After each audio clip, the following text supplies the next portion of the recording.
जय हिंद सभी मेरे फौजी भाइयों को। बन जाओगे फौजी, एक बार लग जाओ तैयारी में, एक बार मेहनत करो और सिलेक्शन लेकर जाओ। यानी आपके सामने होंगे टॉप 20 क्वेश्चन, ठीक है।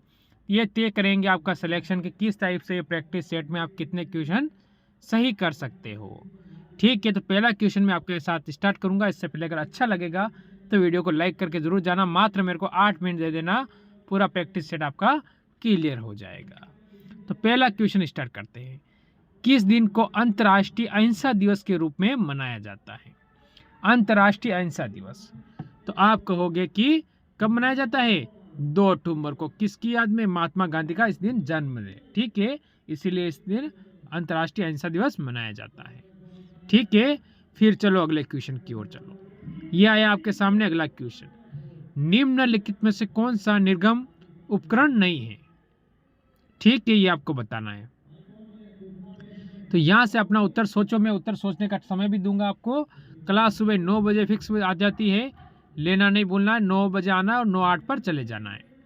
तो आप कहोगे प्रकाशिक लक्षण, ठीक है। ऑप्शन नंबर इसमें अपना सी बिल्कुल सही बताओगे। फिर चलेंगे अगले क्वेश्चन की ओर। क्वेश्चन नंबर 3 क्या बोल रहा है? निम्नलिखित में से किस युक्त द्वारा किसी वस्तु का प्रतिबिंब सदैव आभासी और छोटा बनाता है? आभासी और छोटा बनता है किसके द्वारा? तो आप क्या कहोगे इसके अंदर, ये बताना है। उत्तर दर्पण। ऑप्शन नंबर इसमें आप सी बिल्कुल सही करोगे। पेन कॉपी लेके बैठना है और प्रैक्टिस सेट साथ में लगाते रहना है। फिर अगला क्वेश्चन, क्वेश्चन कह रहा है 4 नंबर, ड्यूरंड लाइन किन 2 देशों के बीच में है? ठीक है, जैसे भारत और पाकिस्तान में रेड क्लिफ रेखा है, आपको पता है कब हुई थी? 1947 को, ठीक है। इसी प्रकार ड्यूरंड लाइन किस देश के बीच में है? आप कहोगे पाकिस्तान और अफगानिस्तान में। कब बनी है? निर्धारित हुई थी, आप कहोगे 1886 के अंदर, ठीक है। ये आपको याद रखना है, ठीक। फिर चलो अगले क्वेश्चन की ओर। क्वेश्चन कह रहा है जब बर्फ को 0 डिग्री से 10 डिग्री तक गर्म किया जाता है तो वह जल का आयतन क्या होगा? यह आपसे पूछा गया है, ठीक है, कि 0 से 10 डिग्री तक क्या होगा, उसे गर्म करेंगे तो क्या होगा? तो आप कहोगे पहले क्या होगा, फिर बताओ आप क्या होगा इसमें? पहले तो बढ़ता है और फिर कम हो जाता है। ऑप्शन नंबर आप इसमें बी बिल्कुल सही करोगे। फिर अगले क्वेश्चन पर चलो। क्या कह रहा है क्वेश्चन? यदि एक घटिया वस्तु की कीमत गिर जाती है तो उसकी मांग क्या होगी? अगर कोई वस्तु क्या है? घटिया है, यानी अगर खराब है तो उसकी कीमत क्या होगी? घटेगी, तो उसकी मांग घट जाएगी। क्यों? अगर उस वस्तु की जरूरत नहीं है ना, तो आप कहोगे कि गिर जाती है। ऑप्शन नंबर बी बिल्कुल सही बताओगे। फिर अगले क्वेश्चन की ओर चलेंगे। मुगल शासक अकबर की मृत्यु कब हुई थी? सॉरी, कहाँ हुई थी? कब हुई थी ये मैं आपको बताता हूँ। तो उसकी मृत्यु हुई थी, आप कहोगे 26 दिसंबर 1530 में उसकी मृत्यु हुई थी, 48 साल की आयु में, ठीक है। आयु 48 वर्ष की आयु थी, ठीक है। हाँ, हुई कहाँ ये आपको बताना है। तो क्या बताओगे आप इसमें? भाई आपसे पूछा गया है कि उसकी मृत्यु कहाँ हुई, तो आप क्या बताओगे? ठीक है, जल्दी बता दो। जैसे आपके सामने है क्या? लाहौर, काबुल, आगरा या दिल्ली, ठीक है। तो यहाँ से आपका उत्तर हो जाएगा, ठीक है।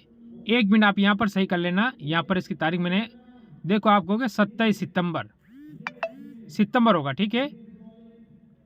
सितंबर 27 सितंबर होगा, दिसंबर नहीं होगा, सितंबर होगा, ठीक है। और उसकी मृत्यु हुई थी आगरा में हुई थी। ऑप्शन नंबर आपका सी हो जाएगा, ठीक। फिर अगले क्वेश्चन पे चलो। वर्तमान में कुशीनगर, जहां महात्मा बुद्ध को निर्वाण की प्राप्ति हुई थी, किस राज्य में स्थित है वर्तमान के अंदर?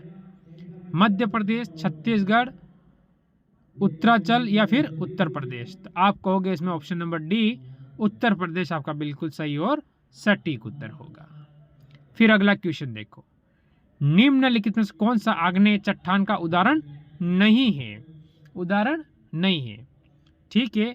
ग्रेनाइट, बेस्टाइल, ठीक है। तो आप इसमें कहोगे ऑप्शन नंबर डी, चूना पत्थर, ठीक है। ऑप्शन डी आपका यहाँ से बिल्कुल सही हो जाएगा।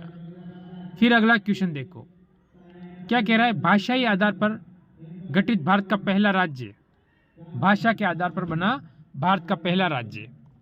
ठीक है, तो उसका आप सभी को पता है, क्या नाम है उसका, आप कहोगे आंध्र प्रदेश। ठीक है, आंध्र प्रदेश आपका बिल्कुल सही होगा। कब बना ये, 1 अक्टूबर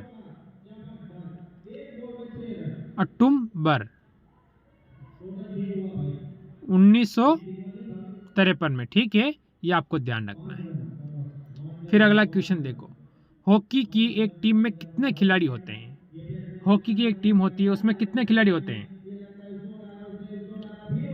तो आप क्या कहोगे इसमें, आप कहोगे 11 खिलाड़ी होते हैं, ऑप्शन नंबर सी होगा। ठीक है, फिर अगला क्वेश्चन देखो, राष्ट्रीय गोवर्धन योजना की शुरुआत किस प्रदेश में हुई है, गुजरात, महाराष्ट्र, हरियाणा या फिर तेलंगाना। ठीक है, ये आपको बताना है, तो आप इसमें कहोगे हरियाणा। कब हुई थी, 30 अप्रैल 2018 के अंदर। ठीक है, उस समय मुख्यमंत्री अभी मनोहर लाल खट्टर। ठीक है, खट्टर, ये आपको ध्यान रखना है, ये क्या होते हैं, मुख्यमंत्री होते हैं। फिर अगला क्वेश्चन, पूंजीवादी अर्थव्यवस्था में कीमत निर्धारित किसके द्वारा होती है। ठीक है, जो पूंजीवादी अर्थव्यवस्था होती है उसमें जो कीमत होती है वो निर्धारित होती है किस पे, तो आप कहोगे इसमें क्या कहोगे, उसकी मांग और पूर्ति पर। जैसे उसकी मांग कितनी है और उसकी पूर्ति करनी है, यानी जितनी मांग होगी भाई, जिसकी चीज़ कम आ रही है और मांग बढ़ रही है तो उसकी वैल्यू क्या है, बढ़ जाती है, ये आपको ध्यान रखना है। फिर अगला क्वेश्चन देखो आप लोग, ये है आपके सामने, क्या कह रहा है देखिए, देखो, लॉन्ग वॉक टू फ्रीडम पुस्तक के लेखक कौन है। ठीक है, इस पुस्तक के लेखक कौन है आपको ये बताना है, तो यहाँ से आपका उत्तर क्या होगा, तो ये रहेगा आज का आपका HW। इसका उत्तर आप मेरे को क्या करोगे, कमेंट करके बताओगे। ये किसकी आत्मकथा है, चलो मैं क्लियर कर देता हूँ, नेल्सन मंडेला। ठीक है, उनकी क्या है, आत्मकथा है, क्या है, आत्मकथा, ये आपको ध्यान रखना है। फिर अगले क्वेश्चन पे चलो, हिरोशिमा पर पहला परमाणु बम गिराया गया था, हिरोशिमा उसके साथ में नागासाकी पे गिराया गया था, कहाँ है ये शहर, जापान। ठीक है, तो आप कहोगे 6 अगस्त को 1900, इसके आगे क्या होगा, 1945, द्वितीय विश्व युद्ध के समय। ठीक है, ये आपको याद रखना है, कब गिराया गया, द्वितीय विश्व युद्ध के समय गिराया गया था। फिर अगला क्वेश्चन क्या कह रहा है, लोकसभा का चुनाव लड़ने के लिए प्रत्याशी की न्यूनतम आयु कितनी होनी चाहिए। ठीक है, अगर आप लोकसभा का चुनाव लड़ रहे हो, यानी संसद का चुनाव लड़ रहे हो, ठीक है, सांसद बनना चाहते हो, तो आपकी आयु क्या होनी चाहिए, ऑप्शन नंबर सी, 25 वर्ष की आपकी आयु हो जानी चाहिए। ठीक है, फिर अगला क्वेश्चन देखो, 1857 के विद्रोह के दौरान भारत का गवर्नर जनरल कौन था। ठीक है, 1857 के विद्रोह के समय, तो लॉर्ड कैनिंग। ऑप्शन नंबर आप क्या कहोगे, यहाँ से बी बिल्कुल सही हो जाएगा। फिर रहेगा आज का लास्ट और अंतिम क्वेश्चन आपके सामने, बुद्ध किस वंश के से संबंधित थे, बुद्ध है वो किस वंश से संबंधित थे। सभी ने सोचा अपना उत्तर, सोचिए, और आपका होगा शाक्य, ऑप्शन नंबर सी हो जाएगा। तो ये थे आज के टॉप क्वेश्चन जो मैंने आपको करवाए हैं। कल और नई क्लास के साथ मिलेंगे, सभी को मेरी तरफ से जय हिंद, जय भारत।